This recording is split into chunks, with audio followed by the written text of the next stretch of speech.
सिद्दीपेट जिले के धोलमटा मंडल मुस्तखर में कांग्रेस के दो ग्रुप्स में अंदरूनी इख्तलाफात उस वक्त सामने आए जब अपोजिशन पार्टी के दो ग्रुप्स का तसादुम हो गया।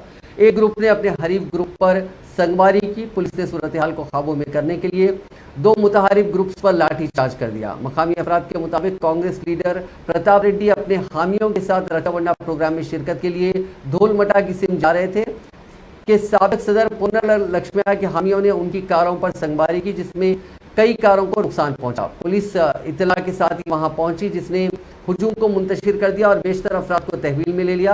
प्रताप रेड्डी जनगांव असेंबली हल्के से मुकाबले के लिए टिकट के ख्वाहिशमंद है। वो इस हल्के के मुख्तलिफ मकामात पर वरंगल डिक्लेरेशन पर तबादला ख्याल करने के लिए रचावंडा प्रोग्रामों का एहतमाम कर रहे हैं। चूंकि पुन्नला लक्ष्मैया भी उसी हल्के से मुकाबले का मंसूबा रखते हैं, इससे दोनों कायदीन और उनके हामियों में इख्तलाफात पैदा हो गए हैं। कांग्रेस पार्टी मुदूर मंडल के सदर बंडी श्रीनिवास पुन्नला लक्ष्मैया के कट्टर हामी हैं। उन्होंने धूलमटा की सिम जाने से प्रताप रेड्डी को रोकने के लिए अपने हामियों के साथ उनकी कारों के काफिले पर संगवारी की। ताहम इत्तला के साथ ही पुलिस वहां पहुंची, जिसने लाठीचार्ज करते हुए उन दोनों ग्रुप्स को मुंतशिर किया और सूरत हाल को काबू में किया।